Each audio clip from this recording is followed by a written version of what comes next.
Hər vaxtınız xeyir olsun əziz abituriyentlər. Bu videoda Nicat Baxşızadənin sınaqlar toplusundan blok sınaq 12-nin izahına baxırıq. Başlayırıq birinci sualdan. Bu sual üçün əvvəla sizə bir qaydanı izah eləmək istəyirəm.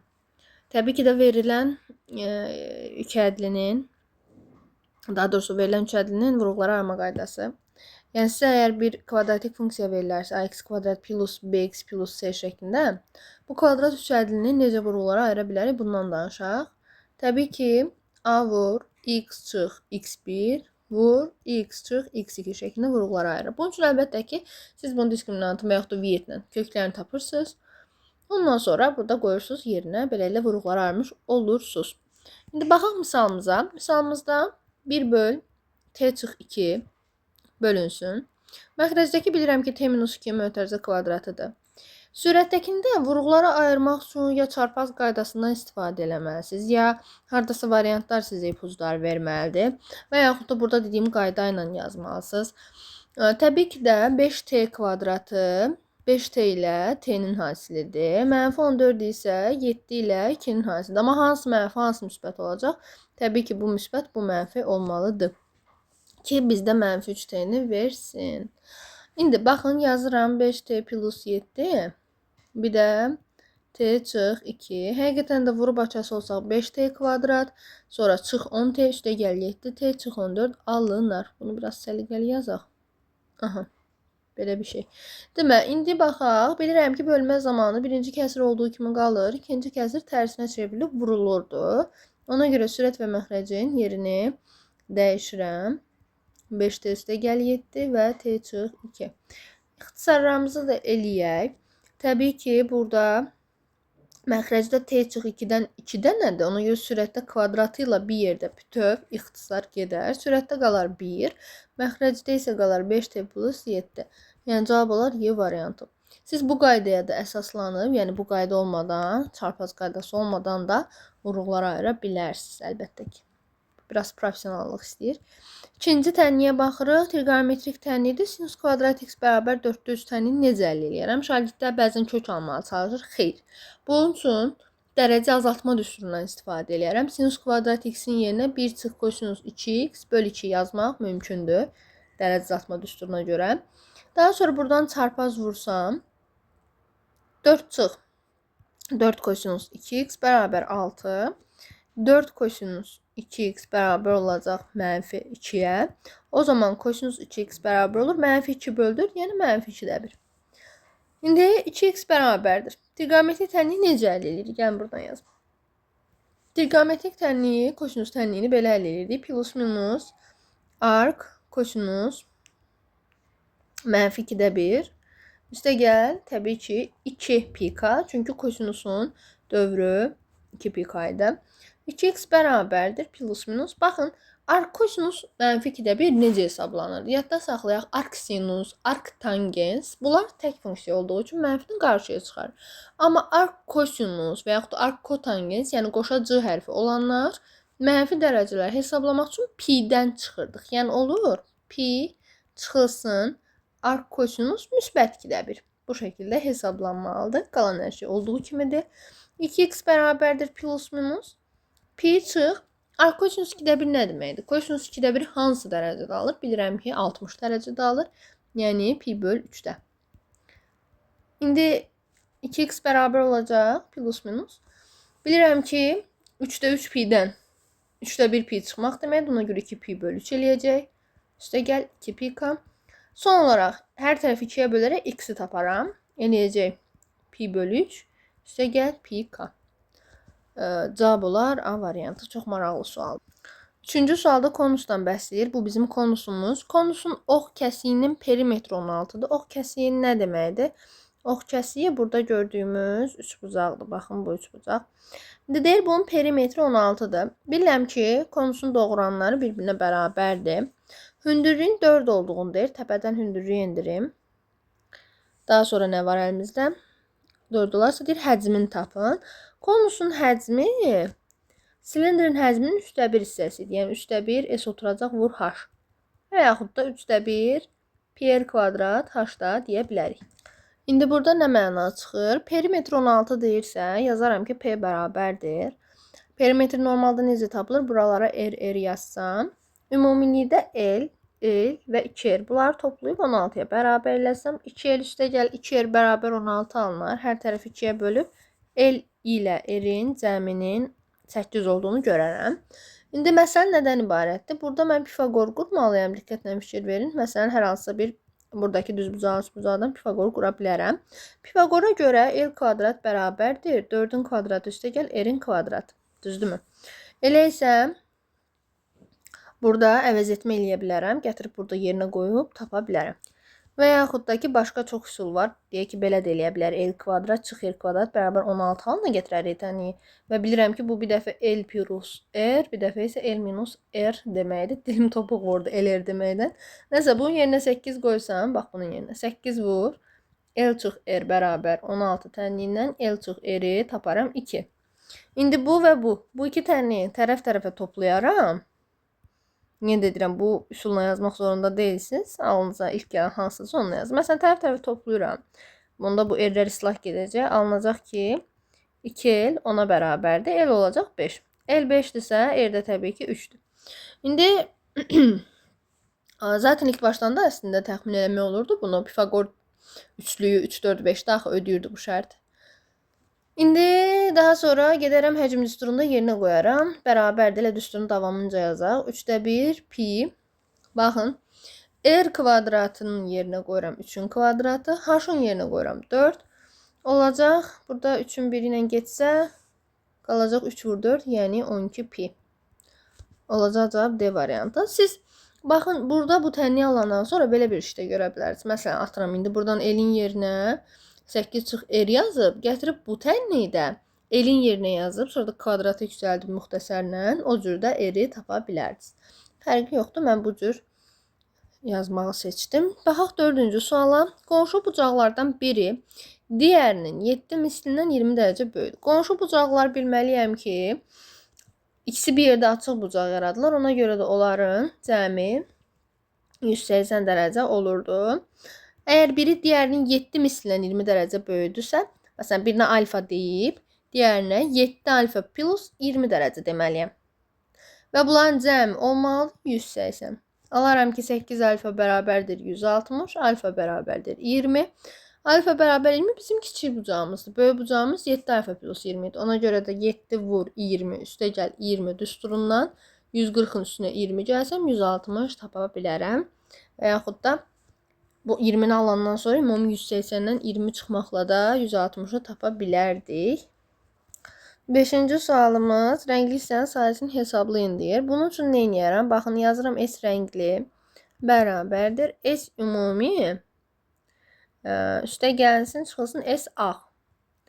İndi bunun üçün S ümumini əvvəlcə hesablayaq. S ümumi bərabər. Ümumi bu fiqurun sayəsini necə hesablayaram? Əlbəttə ki, bu və bu 2 dənə fiqurdur da, 2 dənə orada kvadrat var. Onların sahələrini toplayaram. Yəni 3 3-üm 9, üstə gəl 5 5-im eləyir 25. Bunları toplasam elədi 34. Ümumi 34.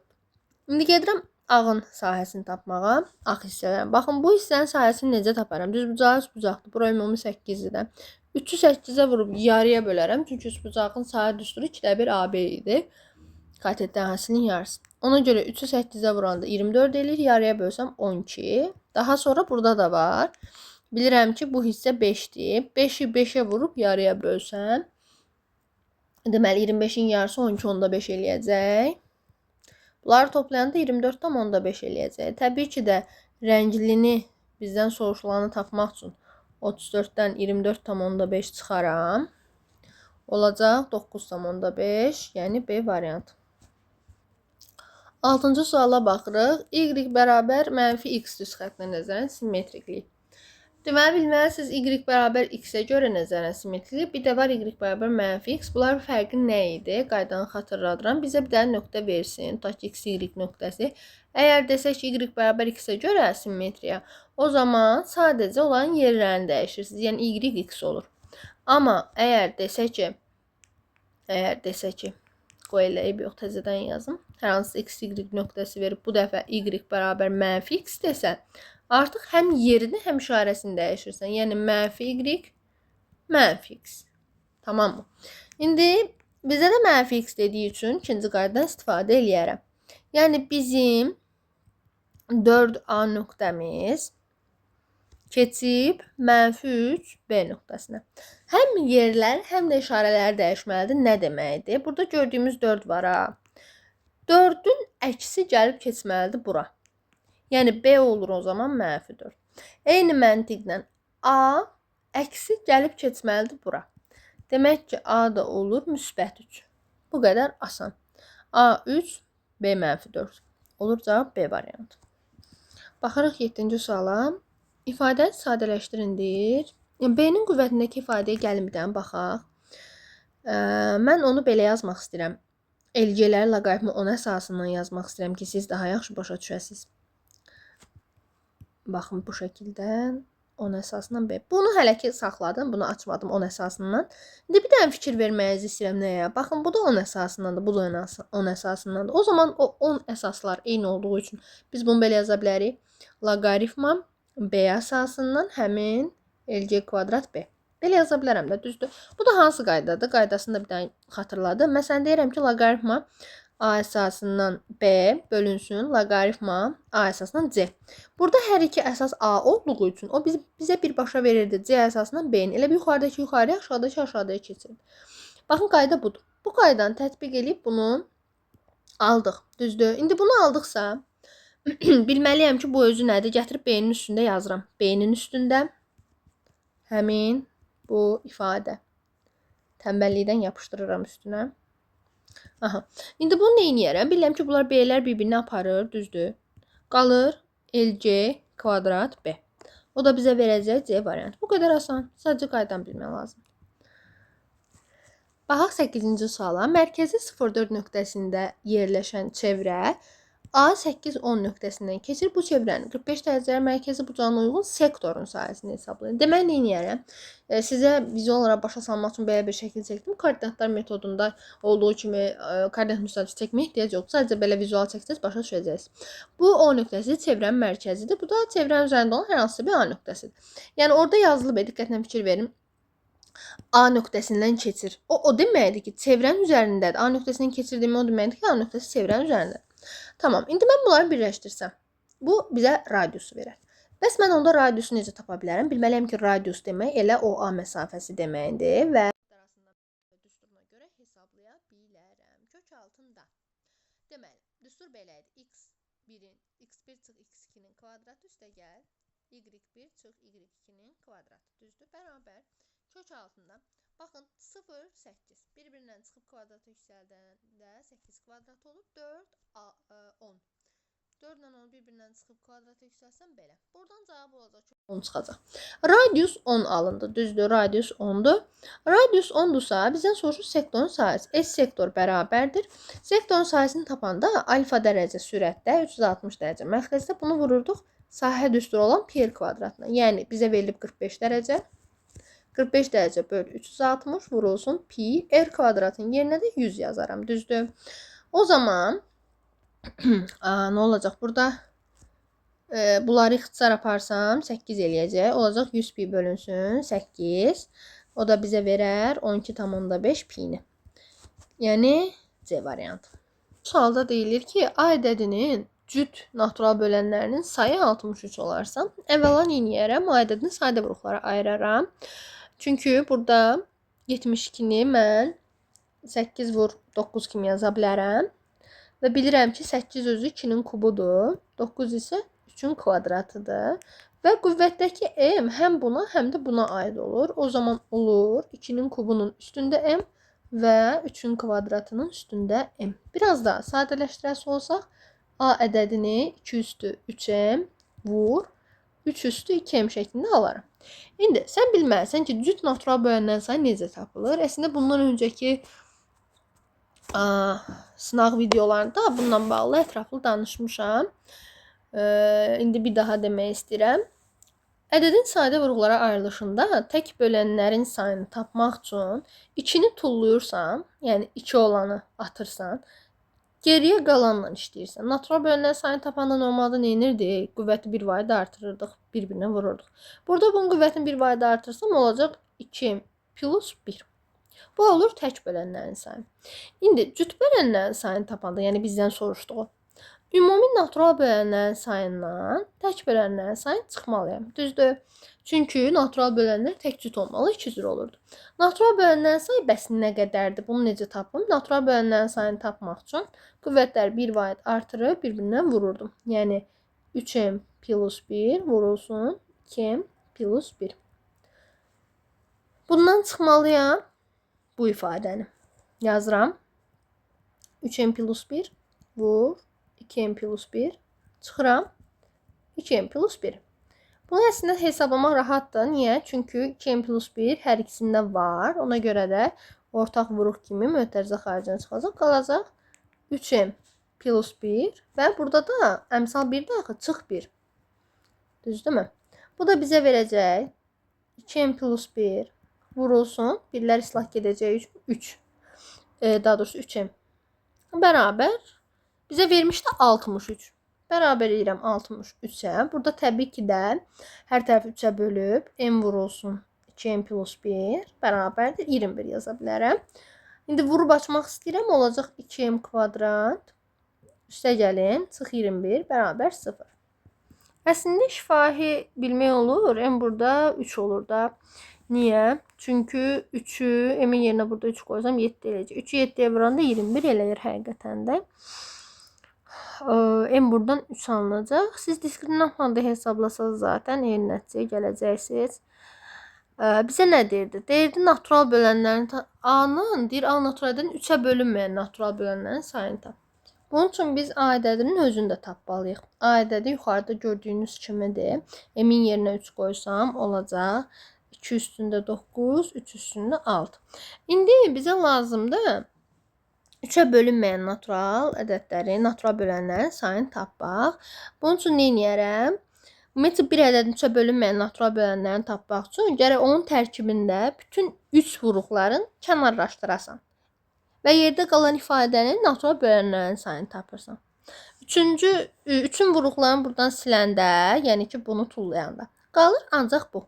Nə edərəm? Natural bölənlərinizi tapırdıq. O qayda ilə qüvvəti 1 vahid artıraram. 9'u 1 vahid artıranda eləyəcək cavab 10.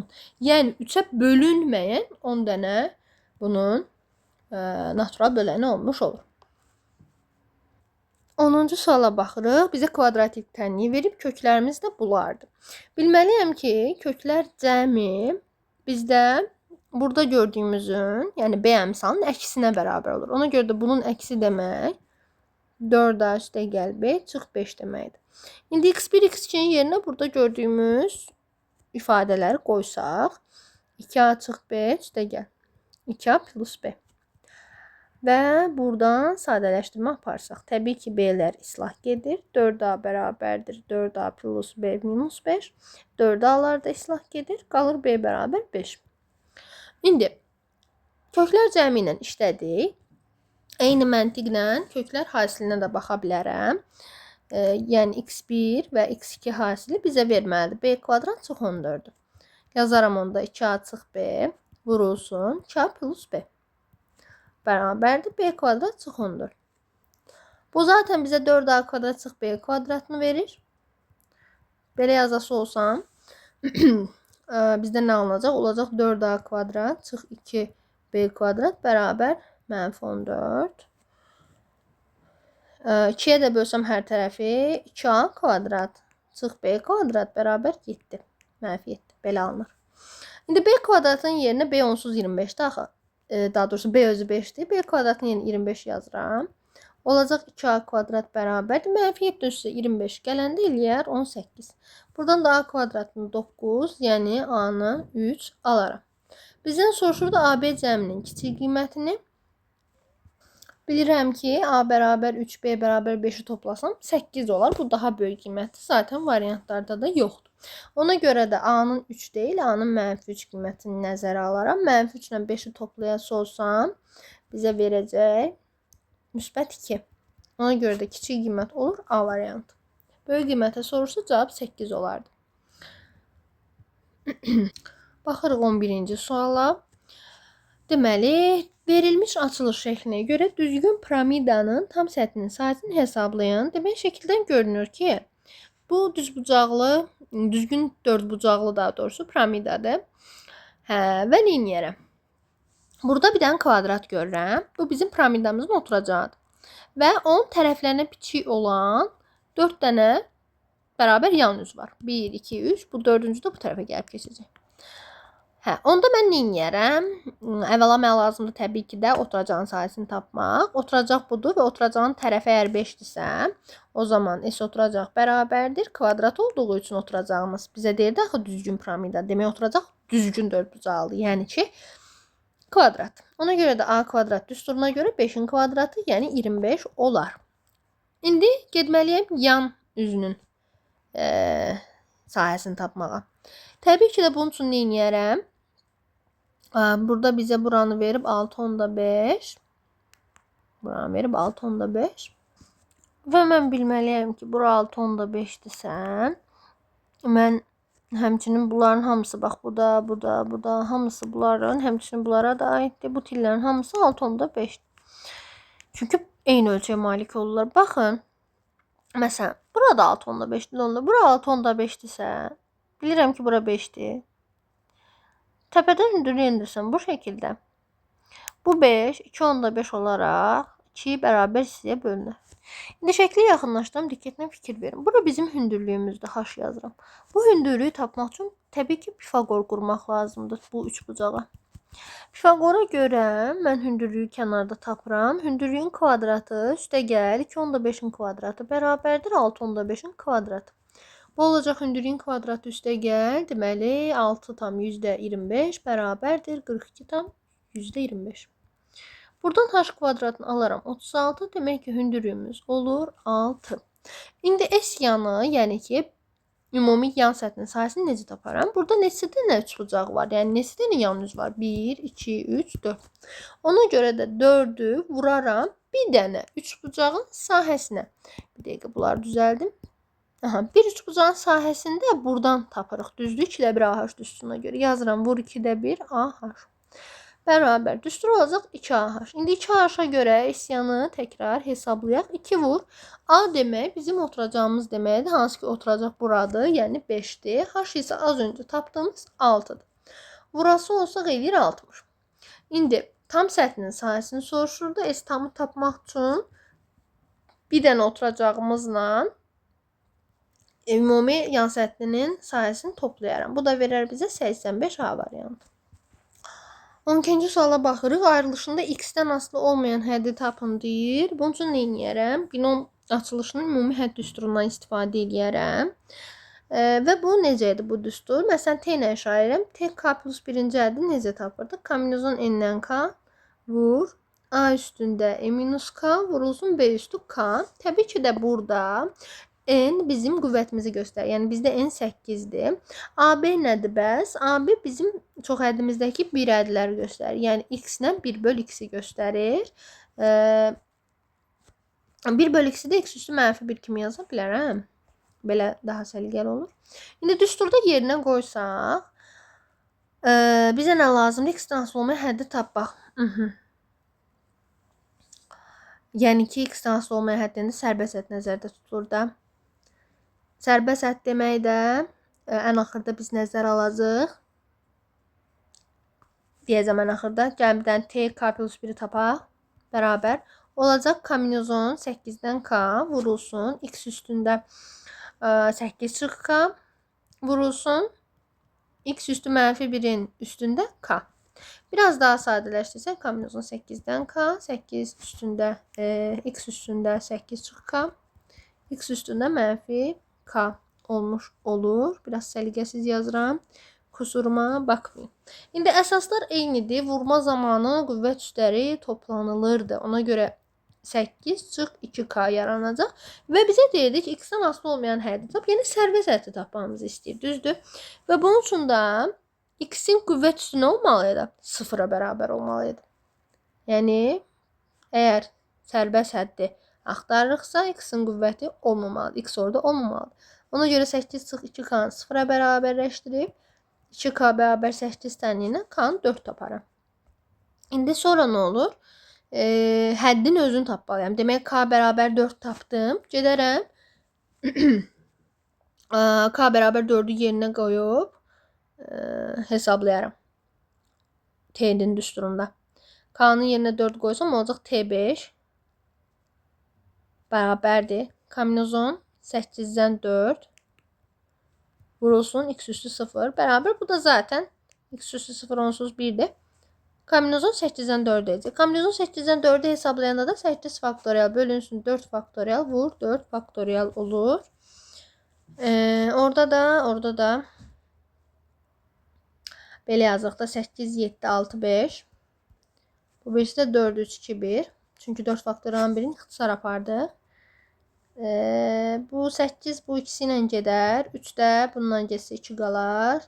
Olacaq 14 vur 5. 70 edir cavab. Olur B variantı. Maraqlı sual. Sadəcə bir məsələ var ki, siz K'nı tapandan sonra dayanmırsınız da. K'nı aparıb yerinə qoyub həddə tapmalısınız. Çünki səndən K'nı soruşmur orada. Baxırıq 13-cü suala.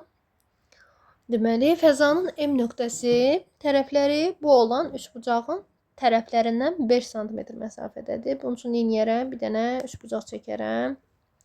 Hər hansısa bir üçbucaq və təpədə bir dənə M nöqtəsi götürürəm, yəni fəzada. İndi tərəflər nə idi? 13, 14 və 15 idi. Və bizə deyir ki, üçbucağın tərəflərindən 5 cm məsafədədir. O zaman mən neyniyərəm? Əlbəttə ki, bu məsafələri çəkdim. Biraz əyri olsa da dəqiqə, qəşəng çəkək. Aha. Bizə deyir ki, üçbucağın tərəflərindən 5 cm məsafədə. Baxın, tərəf deyir. Tərəf. Təpə demir, düzdür? Ona görə də mən bunlara çəkmirəm. Tərəflərə çəkirəm və tərəflərə çəkəndə də məsafələr həmişə burada zaten perpendikulyar şəkildə çəkilir. Ondan sonra nə edirik? Bir də bu. Bu 15'i biraz kənardan yazaq. Deməli, indi bu məsafələr hər birisi 5 cm. Düzdürmü? Onda mən bura 5 yazaram. Bunların hamısı 5-5 olacaq əlbəttə ki. Bir də təpədən hündürlüyü də endirirəm. Əlbəttə ki, bu endirdiyim hündürlük biraz səliqəsiz oldu. Endirdiyim bu hündürlük nə işə yarayacaq? Pifagor qurmamıza işə yarayacaq. Mən bu üçbucağın daxilində çevrə çəkirəm. Bilirsiniz niyə? Çünki bura çəkdiyim çevrə balaca erlə işarə olunacaq bunun radiusu və mənə nə kimi faydası olacaq və hardan bildim ki, daxilinə çevrə çəkməliyim? Çünki tərəflər toxunurdu.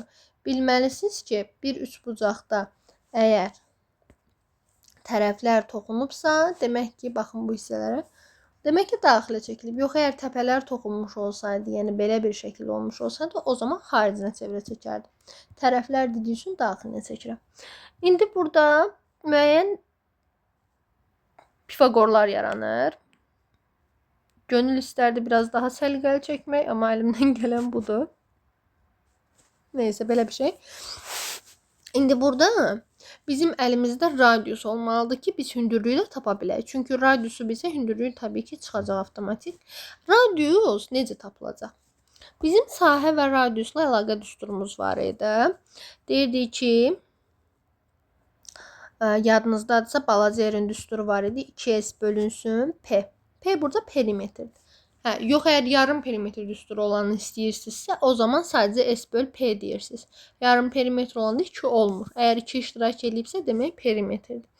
İndi onda belə yaza bilərəm. Bunun üçün bizə S də lazımdır. Bu düsturu tətbiq eləmək üçün gedirəm S-i tapıram. Tərəfləri 13, 14, 15 olan üçbucağın sahəsini tapa bilməyim üçün mənə Heron düsturu köməyimə çatır əlbəttə ki. Heron düsturu üçün də mənə balaca P lazımdır, yəni yarım perimetr olan. Bunun üçün balaca P-ni taparam, yəni 13, 14, 15'i toplayıb 2'yə bölərəm. Bu bizə verəcək 21. Olacaq düstur nə idi? Heron düsturu. Deməli, P vurulsun P çıx A, vur, P çıx B, vur, P çıx S. Bu düsturdan istifadə edirəm. Kök altında 21 vurulsun 8, vurulsun 7, vurulsun 6. Bunu hesablayası olsaq, necə hesablayaq ki, rahat olsun bizə? 21'i 7 vur 3 kimi yazıram. 8'i necə yazaq? 2 vur 4 kimi yazaq. 7 qalsın. Altında yenə 2 vur 3 kimi parçalayaq. Buradan 2 dənə 7-dən biri çıxacaq. 7-lərin üstündən xətt çəkirəm. 4-dən çölə 2 çıxacaq. 2 dənə 3-dən biri çıxacaq. 2 dənə 2-dən də yenə biri çıxacaq. Bu da bizə verəcək 14 və 6. Eləyir 84, düzdürmü? Bu elədir 84. Sahə 84'dür. Gəlirəm yerində yuxarıda qoyuram. 2 vur 84 bölünsün perimetr. Perimetrdə 42 idi. Hesablasaq bizə verəcək 4. Radius 4'dür. Amma bizdən onu soruşmur. Bizdən soruşur 3 bucaq müstəvisinə qədər məsafəni tap M nöqtəsindən. Yəni ki, burada M nöqtəsindən 3 bucaq müstəvisinə qədər məsafə H deməkdir. Hündürlük deməkdir. Ümumiyyətlə məsafə həmişə H olur. Yadda saxlayın, hündürlük olur.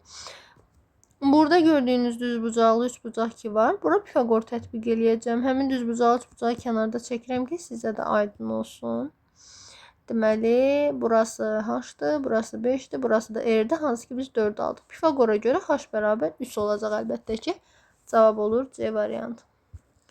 14-cü suala baxırıq. Asan bir ehtimal sualına oxşuyur. Atıcı 3 hissəyə bölünmüş hədəfi nişana alır. Oxun birinci hissəyə dəymə ehtimalı %35'dir. İkinci hissəyə dəymə ehtimalı %45'dir. Atıcının atdığı ilk oxun ya birinci ya da ikinci hissəyə dəymə ehtimalını tapın. Bilməliyik ki, ya da tipli bağlayıcılardan istifadə olunubsa, o zaman bizdən o iki ehtimalın və yasını soruşur. Yəni birinci və ya ikinci.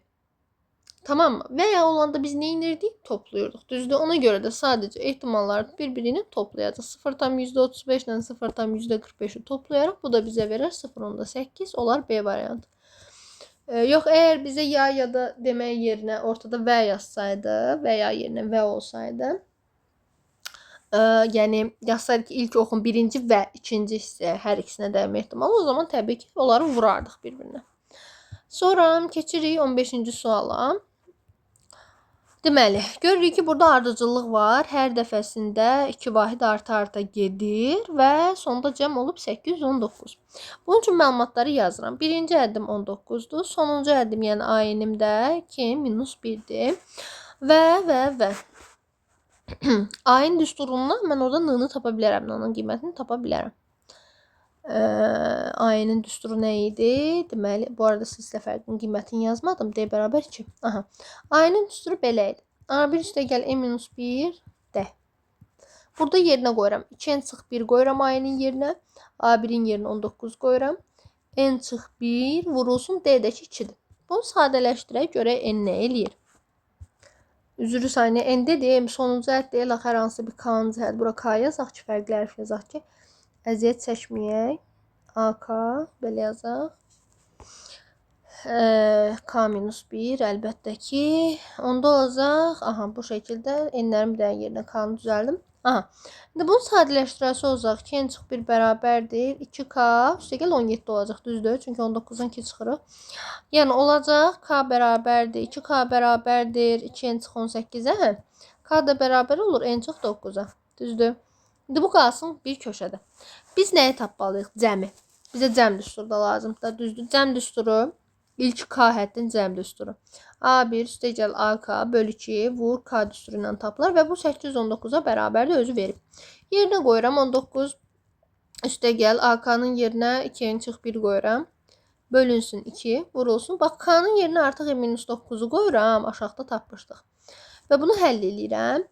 Olacaq deməli sürət edir 18, yəni 2n plus 18 sürət, məxrəcdə 2 və burada məxrəcdəki 2 ilə bu 2'nin ixtisarı isə yuxarıda qalacaq n plus 9, burada da n minus 9 bərabər 819. Bilirəm ki, kvadratlar fərqinə görə n kvadrat çıx 81 verəcək bizə. O zaman n kvadrat bərabər 900 olar. Demək ki, n olacaq 30. Nəyi soruşurdu? Elə n-i soruşurdu. Cavab oldu B. Sonra növbəti düzbucaqlı üçbucaq sualımızda bizə verilib AC. AC deyir 5'dir. AC haradır? Bura 5'dir. Daha sonra AB-ni 13 verib. O daxilə çəkilmiş çevrənin mərkəzidir və soruşur CD-ni. Yaxşı, nə edərəm? Birincisi burada düzbucaq olduğu üçün biz BC katetini tapa bilərik. Bu kateti. O Pifagordan tapsaz 13-ün kvadratını, 5-in kvadratını çıxıb kök alsaz 12 eləyəcək. Və görürəm ki, burada nə var? Deməli, çevrə var. Daxilə çəkilmiş çevrə. Düzbucaqda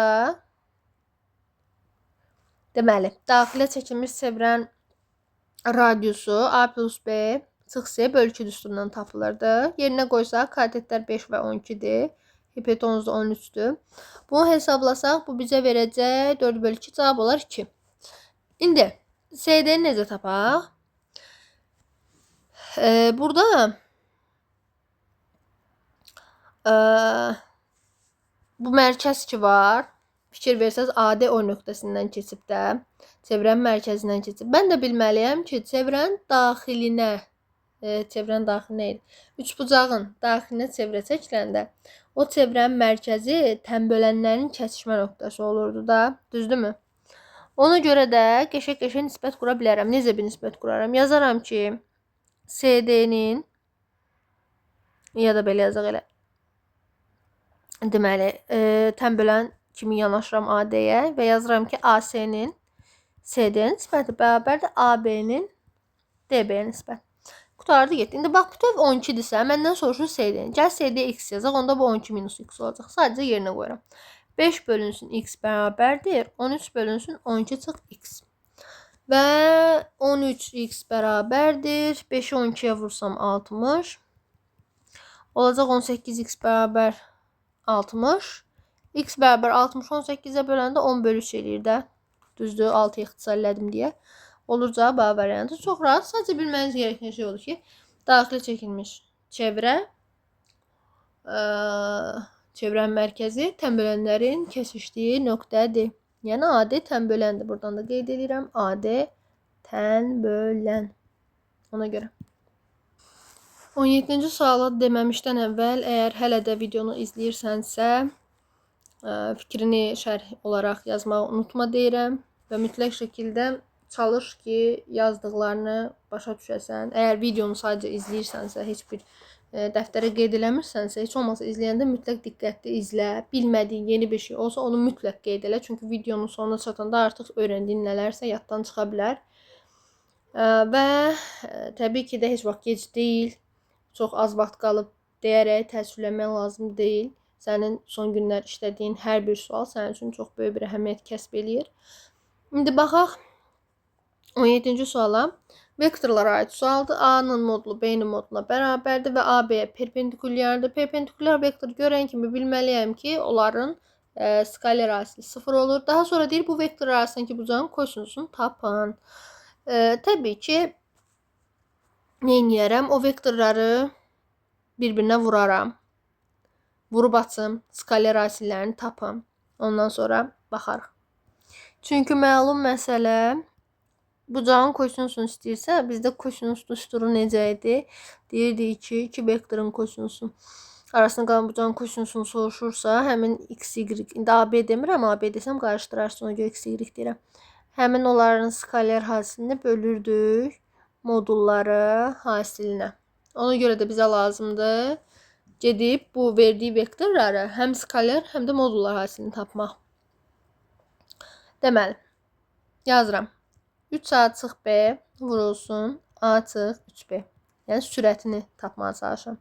Olacaq 3A kvadrat çıxılsın 9AB çıxılsın AB və üstə gəl 3B kvadrat. Bundan sonra bunu belə yazmaq olar. 3A-nın modulda A-nın kvadratı çıxılsın 10AB üstə gəl 3B-nin kvadratı. Əslində hamısının üstünə ox qoymalı. Sadəcə mən tələsdiyim üçün qoymuram. İndi A-nın B-nin modulu bizə deyir ki, bir-birinə bərabərdir. İndi bunların modulları bir-birinə bərabərdirsə və həmçinin onlar bir-birinə perpendikulyardırsa. Perpendikulyarsa skaler asili 0-dır. Bu getdi 0-a. Və bunlar da bir-birinə bərabərdirsə bizə ümumilikdə verəcək. Deməli 3A-nın kvadratı üstə gəl Bu birisi də 3a-nın kvadratı. Yəni 6a-nın kvadratını vermiş olacaq ümumi. İndi keçək baxaq məxrəclərinə. Məxrəcləri necə yazarıq? Baxın, x vektorunun modulunu, yəni ki, x biz nəyə demişik? Buna demişik də x. Baxın, bu x idi, bu da y idi. Onun modulunu tapmaq, 3 açıq b-nin modulunu tapmaq, kök altını kvadratını tapmaq deməkdir. Belə yaza bilərəm də yəqin ki. Düzdürmü? İndi bunun kök altında kvadratı yüksəldi. Olacaq 6a-nın kvadratı çıx. 6a nə idi? 9a-nın kvadratı çıxılsın 6ab. Daha sonra üstə gəl b-nin kvadratı. Bu şəkildə yazsaq, yenə də skaler asil burada 0-dır. Perpendikülər olduğu üçün. Olacaq kök altında 10 dənə a-nın kvadratı. Və təbii ki, kök kvadratı atdığı üçün bunun cavabı qalacaq kök altında 10 a vektoru. İndi əlbəttə ki, modulda. Bu belə. İndi eyni məntiqlə digərini də hesablayaq. Yəni a çıxılsın 3b-nin modulunu hesablayaq. Bu da yeni kök altında a çıx 3b-nin kvadratını verir. Müxtəsərə görə əsası olsaq, olacaq modulda a-nın kvadratı çıx 6ab və üstə gəl 9b-nin kvadratı. Yenə də bu da bizə 0 verir. Olacaq yenə kök altında 10 dənə modulda a-nın kvadratı. Buradan da kök çıxsa eləcək kökdə 10 modulda a. Yəni ikisi də eyni şey gəlib çıxır. Və beləliklə olur kosinus alfa son olaraq yerinə qoysaq ana düsturumuzda. Skaler asilin yerinə buradan aldığım 6a-nın kvadratını qoyuram. Məxrəclərin yerinə isə artıq kök altında 10 modul a ilə təkrar kök altında 10 modul a-nı qoyuram. Burada əlbəttə ki, diqqətlə fikir versəz, kökdə a-lar, daha doğrusu kökdə a nə idi? Modulda a-ların hasili yuxarıdakı kvadratla gedir. Qalır 6 bölünsün. Kökdə 10 vur, kökdə 10. İxtisar da getsə cavab 5-də 3 eləyəcək. Yəni A variantı. 18-ci sualda fx funksiyası verilib. Deyir ki, f içində fx funksiyasının təyin oblasını tapın. Bu nə deməkdir? Kök altında, bax yazıram, y bərabər. Həmin o f içində fx nə deməkdir? Bu funksiyada, bax bu funksiyada x-in yerinə fx qoy deməkdir. Yəni kök altında 1 çıx fx. Biraz daha kiçik yazım. Kök altında 1 çıx fx. Bəs bu nə deməkdir? Fx sözü nə idi ki? Kök altında 1 çıx x idi də. Onda olacaq kök altında 1 çıx. Baxın, bu fx-in yerinə təkrar kök altında 1 çıx x qoyuram. Ümid eləyirəm, aydın oldu. İndi funksiyanın təyin oblasını tapanda kök altı bir funksiya üçün deyirdik ki, kökün altında gördüyüm böyük bərabər 0 eləməliyəm. Bu da kök altında 1 çıx x, c bərabər 1 deməkdir. Təbii ki, hər tərəfi kvadratı yüksəldib yaza bilərəm. 1 çıxılsın x, c bərabər 1-dən, x böyük bərabər 0-dan alaram. Digər tərəfdən bundan əlavə burada da kökümüz var axı. Yəni ki, bax içəridəki kök. Onu da nəzərə alıb 1 çıx x-i böyük bərabər 0 götürsəm, o zaman x kiçik bərabər 1 alaram. Baxın, bu və bu. İkisinin də sözü keçməlidir. İkisinin də kəsişməsi olmalıdır. Ədəd ox çəkib tam aydın göstərə bilərəm sizə. Deməli, 0 buradadır, 1 burada. Biri deyir 0-dan böyük olsun, o biri də deyir 1-dən kiçik olsun. Kəsişmə hara oldu? Əlbəttə ki, 0 və 1 aralığı və parça mötərizəsində olur. Cavab B variantı. Sual müəyyən integral sualıdır. Burada təbii ki də kök və kvadrat bir-birini atdığı üçün ifadə qalır modulda x çıx 5 dx və biz modullarda necə eləmək lazımdır? Onu bir də aydınlıq gətirək. Təbii ki 0-2 aralığında mənim bu modulumun qiyməti nə olacaq, işarəci necə olacaq, bunu müəyyən eləməliyəm. X-ə 0-2 aralığında hər hansı bir qiymət versəm, x çıx 5 ifadəsi onsuz da həmişə mənfi olacaq. Ona görə də nə edirəm? Moduldan əksinə çıxarıram. Yəni integral 0-dan 2, 5 çıx x, dx yazıram və bunu hesablayırıq normal qaydada. Olacaq 5x çıx x kvadrat bölü 2. Sərhədlərim də 2 ilə 0-dır. Təbii ki 2 qoysam 5 vur 2 eləyəcək 10. Çıxılsın 2-nin kvadratı bölü 2, o da 2 edir. 0 qoyanda isə zaten 0 elədiyi üçün heç bir məna dəyişməyəcək. Cavab olacaq 8. A variantı rahat sual idi.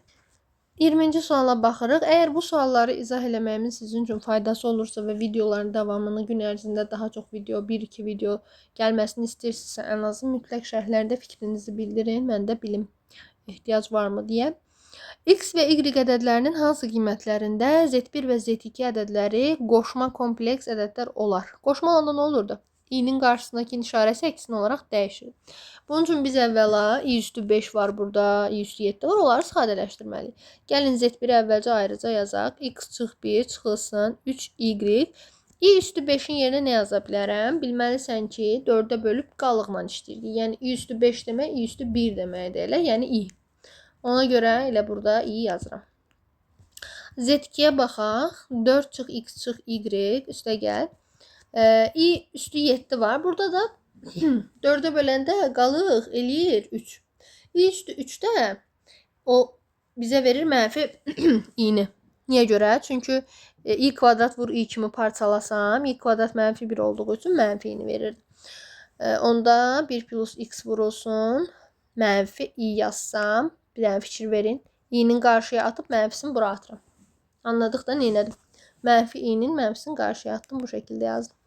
Tamam, indi burada bir məsələ var ki, bu qoşma kompleks ədədin həqiqi hissələri eyni olurdu. Həqiqi hissə nədir? İsiz hissə.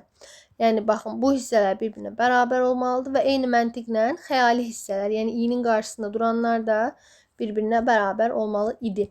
O zaman yazaram ki, x çıx 1 bərabərdir, 4 çıx x çıx y-ə. Buradan nəyi tapıram? 2x çıx y bərabər 5 alınır da. Digər tərəfdən isə mənfi 3y mənfi 1 plus x-ə bərabər eləsə, hər iki tərəfin mənfisini atsaq, 3y bərabər 1 plus x-dən deməli nə alaram? X plus 3y mənfi x mənfi düz yazmadım. Üzrü saniyə qoşmaları götürüb bərabərləşdirmişim. Bunu onun əksinə bərabər edirdi axı. Fikirləyəm, çox fikirləyəm. Gecədir, başım işləmir. Neyse, deməli qoşma komplekslərdə i-nin qarşısı tutanda bir-birinin əksi olurdu. Ona görə buradan alıram ki, x üstə gəl 3y bərabər mənfi 1. İndi bu ikisini sistemdə gəlin həll eləyək, x, y-i tapaq. 2x çıx y bərabər 5, x plus 3y bərabər mənfi 1. İndi ürəyin istəyər, məsələn, yuxarıdan 3-ə vur, o cür tap. Fərqi yox, necə əlləmək sənə qalıb. Yuxarıdan 2-yə vururam, 3-ə vururam. 6x çıx 3y bərabər 15. Aşağını isə olduğu kimi saxlayıram. Tərəf-tərəfə toplayıram, bunlar getsin. Olacaq 7x bərabərdir. 15-dən mənfi 1-i toplayanda 14 eləyir. X-i buradan müsbət 2 alıram. İndi x-in yerinə müsbət 2 qoysam, hər hansı ürəyim istəyən bir tənə idi. Məsələn, burada qoyuram, tutaq ki, 2 üstə gəl 3y bərabər mənfi 1 tənindən 3y bərabər mənfi 3, yəni y bərabər mənfi 1 alaram. Bu da bizə A variantını verir. Sonra baxaq 21-ci suala. Təninin kökləri cəmini tapın. Əvvəla biz nəyin üstündə nə görsək 1-ə bərabər olduğunu deyirik. Bu deməli nə halda ola bilər? Qüvvət 0 olanda 1 olur. Bir də 1-in üstündə istənilən qüvvət bizə 1 verirdi. Yəni 2 hal var. Yazıram. Birinci hal nə idi? Qüvvət üstü əgər 0-dırsa, yəni A üstü 0 həmişə 1 olurdu axı bu qaydaya görə. Ona görə də x kvadrat çıx 11x plus 28 bölünsün x çıx 3. Bunu bərabər edirəm 0-a. Buradan da qeyd eləyək ki, təbii ki, burada bizim A-mız 0-dan fərqli olmalıdır. A dediyimiz budur. Yəni modulda x minus 4 0-dan fərqli olmalı.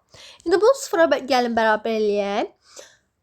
Sürəti 0-a bərabər eləyəndə bu kəsrin 0 olması üçün gərək x kvadrat çıx 11x plus 28 0-a bərabər olsun. Həmçinin x gərək 3-dən fərqli olsun. Çünki məxrəc 0 ola bilməz. Burada biyyətlə tapası olsaq köklər 4 və 7 eləyir əslində. Amma 4 kənar kökdə ola bilməz. Çünki 4 olsa gərək bu da 0 olsun. Ona görə 4-ü tullayaram. Sadəcə 7 kökünü götürərəm. Kökün 1-ini tapdıq yəni. Bu birinci hal. İkinci halda necə olur? İkinci halda da 1-in üstündə istənilən qüvvət bizə 1-i verirdi. Bu qaydadan istifadə edirəm. Yəni modulda x minus 4-ün 1-ə bərabər olduğunu fərz edirəm. Bu da iki cür həll olunur orada modul tənni ilə. Bir dəfə x minus 4 olduğu kimi 1-ə bərabər edirəm. Bir dəfə isə əksinə. Yəni x bərabər 5. və x bərabər deməli 3 alınır. 5 və 3 alınır. İndi bizə nə deyirdi? 5 və 3 baxaq görək. Bizdə ödəyirmü? 5 ödəyir, amma 3 ödəmir. Çünki məxrəcimiz sıfıra çevirilər. Ona görə də bu ödəmir. Kəsrin məxrəci burada 0 olar. Ona görə ödəmir. Yəni ödəyən kök 5 və 7-dir. Bizdən də onların cəmini soruşur. Heç nə 5 ilə 7-ni toplasam, cavab 12 eləyər. Olacaq C variantı. Deməli, xətti tənliklər sisteminin nə zaman sonsuz sayda həlli olurdu? Qayda belə idi. A1 bölü A2 bərabər B1 bölü B2 bərabər C1 bölü C2. Burada təbii ki, A-lar uyğun olaraq X-lərin, B-lər Y-lərin, C-lər isə sərbəst ədlər idi. AB-lər əmsallar idi. İndi necə yazarıq? Baxın, X-in əmsalları bunlardır. Düzdür? Bir dəqiqə. Bunu toparlamaq lazım. Yuxarıdakı indi fikir verirəm. Gəlin belə eləyək. X-ləri bir tərəfə, Y-ləri bir tərəfə yığaq. Birinci tənlikdən bəhs eləyirəm.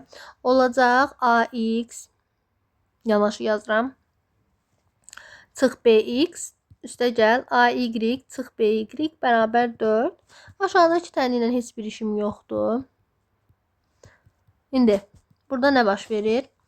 Mən X-i mötərizə xaricdən çıxarıb A çıx BX və A çıx B, Y deyə bilərəm. Yəqin ki, bundan bir problemimiz yoxdur.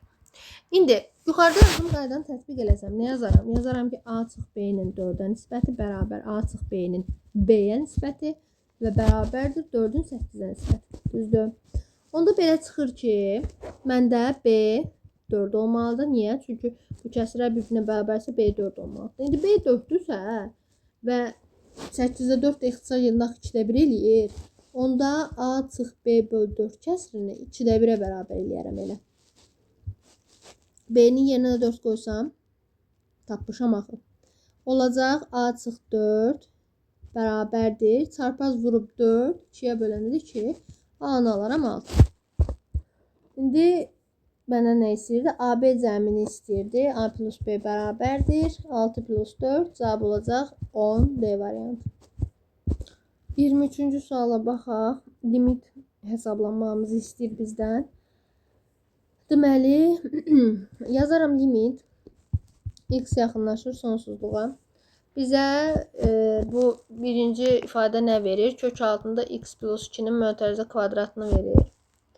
Düzdürmü? Hansı ki, orada kök kvadratı atacaq, olacaq modulda X plus 2. Və X zaten sonsuzluğa yaxınlaşdığı üçün sonsuzluq demək müsbət sonsuzluq deməkdir. Ona görə bunu elə olduğu kimi X plus 2 kimi çıxara bilərsən. Onda limit, baxın, X plus 2 çıx, kök altında X kvadrat plus 1 bu şəkildə rahatlaşdıra bilərəm. Sadələşdirdim. Gözəl, əla. İndi gəlin qoşmaya vuraq belə. Yəni gözünüzdə böyütdüyünüz kimi çətin olmayacaq, narahat olmayın. Bərabər limit X yaxınlaşır sonsuzluğa. Baxın, bunun qoşması nədir? Ortadakı işarəni plus eləyirik. O cür olur da. İndi mən ortadakı işarəni plus eləsəm. Kvadratlar fərqinə görə X plus 2-nin kvadratı çıxılsın. Kök altında X kvadrat plus 1-in kvadratını verəcəm məxrəc. Sürətdə isə bunu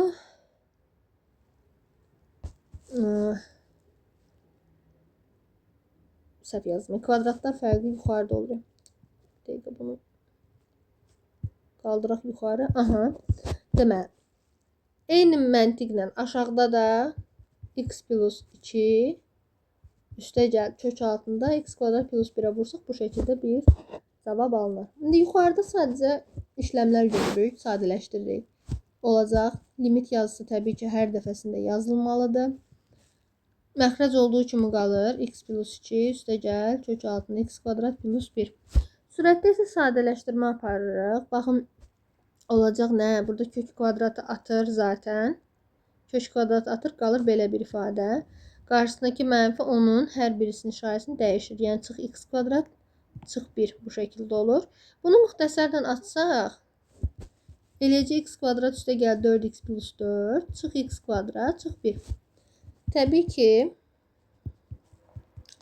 deməli, sürətdə X kvadratlar gedir. Olur 4X üstə gəl 3. Məxrəcdə isə elə həmin ifadə. İndi biz nə deyirdik? Sonsuzluğa yaxınlaşanda ən böyük dərəcəyə bölürdük. Yəni kökün altında x kvadratına, köksüz yerdə isə x-ə baxıram. Bəs bu nə deməkdir? Diqqətlə baxın. Köksüz yerdə x-in əmsallarına baxıram. Köklü yerdə isə x kvadratının əmsalına baxıram. Olur 4 bölünsün 1 üstəgəl 1. Yəni 1 üstəgəl kök altında 1 dərsində. O da 4 bölü 2 cavab verər 2. Aydın olmayan nəsə olsa mütləq soruşun. Çünki gecədir, çox ətraflı izah eləyə bilmirəm bəzi sualları. Baxaq 24-də. Alfa kör, beta açıq bucaq. Və bu olarsa, açıq bucaq nə demək? 180 dərəcə deməkdir. Yazaram. Alfa üstəgəl 180 üstəgəl qamma bərabər 320. Buradan deyir ki, qamma bucağının dərəcə ölçüsünün ala biləcəyi ən böyüyü tapın. Ümumiyyətlə, alfa plus qamma nəyə bərabər olur burada? 320-dən 180 çıxaram, 140 eləyər. Əgər qammanın böyük qiymətini axtarıramsa, gərək alfaya minimum bir qiymət qoyum, düzdür? Bilməliyəm ki, alfa əgər kör bucaqdırsa, o 90 dərəcədən nə idi? Böyük idi və 180 dərəcədən kiçik idi. Ona görə buradan alfanı taparam. 140 çıx qamma eləyir də.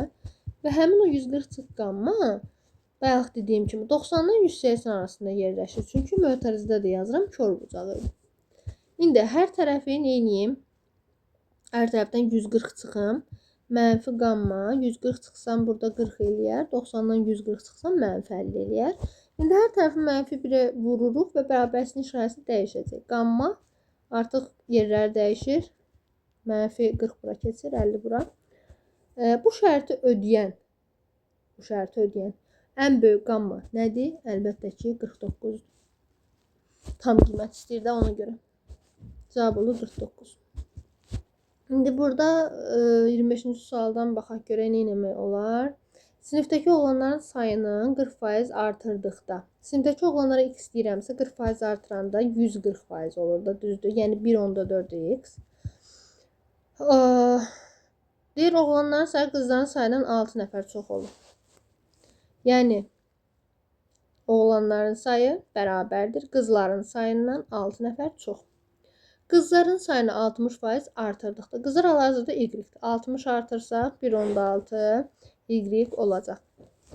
Deyir artırdıqda isə onların sayı oğlanların sayından 9 nəfər çoxdur. Oğlanlar x idi, x-dən 9 nəfər çoxdur. İndi bu iki tənliyi qurduq. Buradan biz tənlilər sistemi qurub rahatlıqla x, y tapa bilərik. Sonda da onları toplayacaq. Hər hansısa üsul istifadə edə bilərsiniz. Əvəz etmə olsun, başqa nə istəyirsinizsə. Və yaxud da ona vura bilərsiniz. Onluq kəsirdən canınız qutarsın deyə. 14x bərabərdir 10y plus 60. 16y bərabərdir 10x plus 90. Bundan o tərəfə baxın da necə istəyirsinizsə yaza bilərsiniz. Və yaxud da gəlin əvəz etmə eləyək. Məsələn, x-in yerinə 1/6y çıx 9 qoya bilərəm. Düzdür, ikinci tənlikdən aldım. Birinci tənlikdə yerinə qoysam, 1/4 vurulsun. 1/6y çıx 9 bərabər y plus 6. Belə yazdım. İndi bundan sonra vurub açmalıyam da. 14-ü 16-ya vuranda eləyir 224, yəni 2/124 y çıxılsın. Sonra 14-ü 9-a vuranda 126 eləyir 1/26 bərabər y plus 6. İndi y-ləri bir tərəfə yığıram. Yəni 2/124-dən 1 çıxıram. 1/124 y bərabər. 6-nın üstünə də 1/126 gəlsəm 7/126 eləyəcək. Y bərabərdir. Onda 726-nın içində 124. Yəqin ki 5 tam nə qədərsə olar. Düz hesabladım görəsən. Vergülü düz yerə qoymamışam. 12/6 qoymaqdan biabırçılıq. Hə. Belə gəlib çıxdıq. Bərabərdir, düzdür. Aha, indi 1 tam bərabərdir 18/6 olacaq da artıq. İndi y tapanda da 18/6-nı 1/124-ə bölsə eləyir 15. Y 15-dirsə apar hər hansısa bir təni də yerinə qoyaq. Məsələn burada 15 bərabərdir 1,6 y çıx 9. Buradan 1,6 y bərabər olur 24-ə. Y də bərabər olur yenə 15-ə. Bizdən də son olaraq sinifdə neçə şagird var deyə soruşur. Yəni qızla oğlanın cəmini. Qızla oğlan x, y cəmi 15 ilə 15-in cəmi eləyər 30. Bu hissəyə baxıram. Burada y-in yerinə 15 qoymadım, x-in yerinə 15 qoymuşam. Amma yeni şey gəlib çıxır. Narahat olmayın.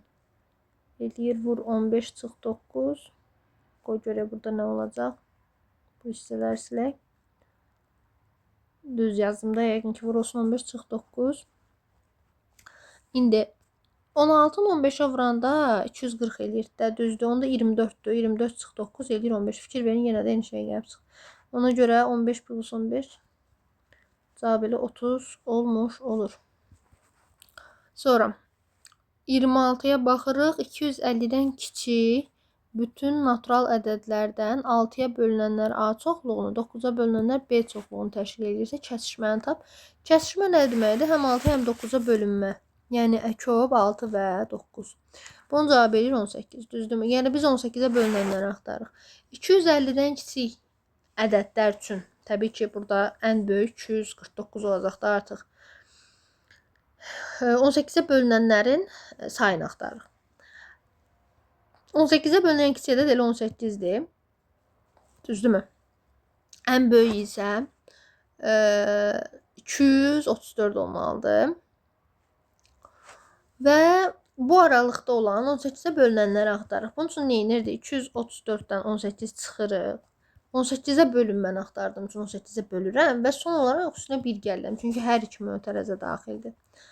İndi 234-dən 18 çıxsam əsl orijinal qaydasını izah edirəm bu arada sizə.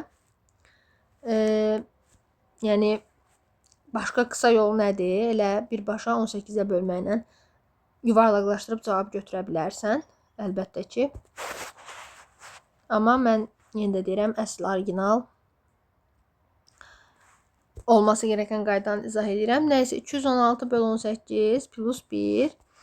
216-nı 18-ə böləndə 12 eləməlidir, səhv eləmirəmsə. Üstünə də 1 gəlsəm 13 eləyir cavab. Baxırıq 27-ci suala. Qrafikdə sentyabr ayının ilk 7 günündə Beyləqan rayonunun temperatur göstəriciləri verilib. Həmin günlər üçün rayonun orta temperaturunu hesablayın. Deməli, dərəcələrə baxsaq, birinci gün 25-dir, ikinci gün 21-dir, sonra yenə 23, 26, 5-ci gün 26, yenə 26 olur. 6-cı gün 27 və bazar günü də 27-dir. İndi bizdən istəyir orta temperatur. Orta temperatur necə taparam? T bərabər ya da yazım T orta bərabər. Onların hamısını toplayaram. Toplayanda 175 eləyir. Və saylarına bölərəm. 7 gün var deyə 7-dən də temperatur var. Və cavab deyir 25 dərəcə. Bu qədər bəsdir. Baxaq 28-ə. Diaqonallarının sayı 27 olan. Diaqonallarının sayı 27 olan düzgün çoxbucaqlı. Bilirəm ki, diaqonalların sayı düsturu n vur n-3 bölü 2 idi. Bunu bərabər eləyərəm 27-yə.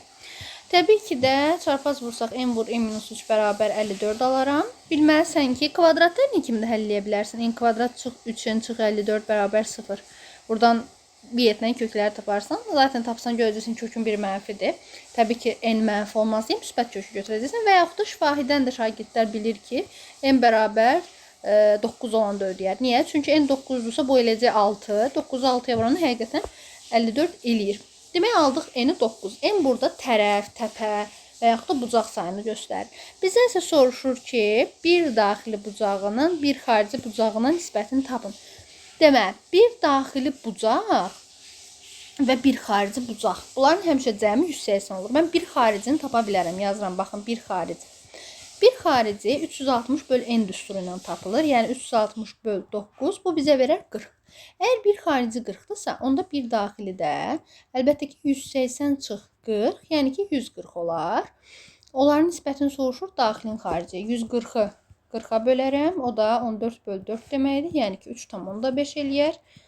Bu qədər asan. 29-cu suala baxırıq. ABCD rombdur. Uyğunluğu müəyyən eləyin. Birinciyə baxırıq. AC-ni bizə verib, deməli 4. Diaqonallar çəkilibsə rombda. Bilməliyəm ki, diaqonal kəsişdiyi nöqtədə yarıya bölünür. Yəni 2-2 olaraq bölünməlidir. Daha sonra BD-ni bizə verib 3, o da həmçinin 1.5, 1.5 olaraq bölünür. Həmçinin rombun diaqonalları bir-birinə perpendikulyar olurdu. Məndən nə soruşulur? Deməli, burada sahələr var. Burada baxaq görək hansı ola bilər. Məsələn, ABCD-nin sahəsi də verilib. ABCD-nin sahəsi necə tapılırdı? Ümumi parallelogram rombun sahəsi S bərabərdir D1, D2 bölü 2 düsturundan tapılırdı. Diaqonallarımız əgər 4 və 3 olaraq verilibsə, 4-ü 3-ə bölüb vurub 2-yə bölsəm 6 alınır. Həqiqətən də 1-ə A variantı doğrudur. Başqa uyğun gələn variant olmayacaq. İkinciyə keçirəm. İkincidə də artıq bizdə daha fərqli məlumatlar verilib. Bura perpendikulyar olmanı yenə də perpendikulyardır. Amma deyir ki, BAD bura ümumi 30 dərəcədir. AB 4-dür. Tərəf 4-dür. Deməli, bilməlisən ki, rombun başqa bir sahə düsturu da A kvadrat sinus alfa idi. Burada olur 4-ün kvadratı vurulsun sinus 30 dərəcə. Sinus 30 dərəcə 2-də 1 elədiyi üçün 16-nı 2-də 1-ə vuranda cavab eləyər 8. Yəni ki, ümumi sahə 8-dir. Ona görə Y variantı bura aiddir. Üçüncüyə baxaq. Üçüncüdə nə məlumatlar var? Deyir ki, BOC-nin sahəsi 3-dür. Buranın sahəsi 3-dürsə, əlbəttə ki, ümumi paralleloqramın sahəsi 3 4-üm 12 olacaq. Ona görə C variantı gedər. Çünki bu 3-dürsə, hamısı 3-dür və ümumi 12 edir də. Ona görə C. Digər tərəfdən də B də aiddir. Niyə? Çünki ACD demək, baxın, ACD burada da. Əgər bu 3 olanda hamısı 3-dür dedimsə, ACD ümumi nə qədər eləyir? 3 ilə 3-ün cəmi 6 eləyir, düzdür? Ona görə də həm B, həm də C variantı uyğun gəlir. Burada bilməniz gerəkən əsas qaydalar nələr oldu? Birincisi, rombun bu iki sahə düsturunu bilməlisiniz. Digər tərəfdən romb diaqonalları həmişə perpendikulyar kəsişir, onu bilməlisiniz və diaqonal kəsişəndə 4 dənə üçbucaq yaranır. Onların hamısının sahələri bir-birinə bərabər olur. Gəldik, çıxdıq sonuncu isbat sualımıza. Bu əslində sualın üstündə işlənilib. İndi burada təkrar sizin üçün danışıram. Deyib isbat eləyək ki, bu ifadə 2-dən başqa tam qiymət ala bilməz. Bu sualı isbat etmək üçün nə etmişəm? Cos kvadratına bir dənə T deyirəm. Bu misal üçün daha sonra nəzərə alıram. Burada bu mötərizənin yerində cos kvadrat alfanın yerinə T qoyanda misal bu şəklə düşür. Mötərizə bu şəklə düşür. Biz onu belə deyək, mənfisini atıb bu şəklə gətirmişəm. Daha səliqəli olsun deyə. Və burada nə olar? Deməli, biz bu ifadədə artıq T-ni ki biz nəyə demişdik? T-ni cos kvadrata T demişdim də. Ona görə təkrar qaytarıram yerinə. T-nin yerinə cos kvadratı qoyuram, belə bir ifadə alınır. Onda ümumi ifadəmiz hansı şəkildə olacaq? Burada gördüyünüz şəkildə. Və digər bir istifadə olunan düstur nədir? 1 plus kod kvadrat alfanın yerinə 1 böl sin kvadrat alfa qoymuşam. Bu çox vacib məqamdır.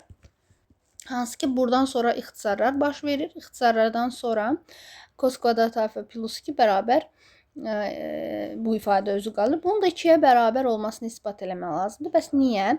Çünki cos kvadrat alfa burada 0 olmaq məcburiyyətindədir. 1 ola bilməz. Və burada ixtisardan sonra alınan ifadə niyə görə ancaq və ancaq bu ifadə 0 ola bilər, 0-dan başqa ifadə yox? Çünki cos kvadrat alfa plus 2 qalıb yeşun olaraq. Və buradan cos kvadrat alfanın, yəni tam qiymətlərdən ala biləcəyi zaten 0 var, bir də 1 var. Və 1 ola bilməz. Çünki 1 olsa avtomatik cos 1 olanda gərək sin 0 olsun. Axı sin də 0 ola bilməzdi. Çünki bayaq ixtisar eləmişdi, sin məxrəcə düşürdü. Cos 1-i nə zaman alır? Alır 0 dərəcədə və yaxud da pi-də. Kosinus bəs sinus bəs 0 nə zaman alır? O da 0-da. Hər ikisinin şərti eynidir. Yəni kosinus 1 olanda sinus da həmçinin 0 olur. Biz də demişik ki, sinus məxrəcə düşür deyə 0 ola bilməz. Ona görə də kosinus da 1 ola bilməz. Kosinusa düşür yalnız 0. 0-ın üstünə 2 gəlsəm, təbii ki, cavab olacaq 2. Beləliklə, bu videonun da sonuna gəldik. Əlavə olaraq başa düşmədiyiniz hər hansı hissə qalarsa, mütləq şərh bölməsində bildirməyi unutmayın. Hələlik.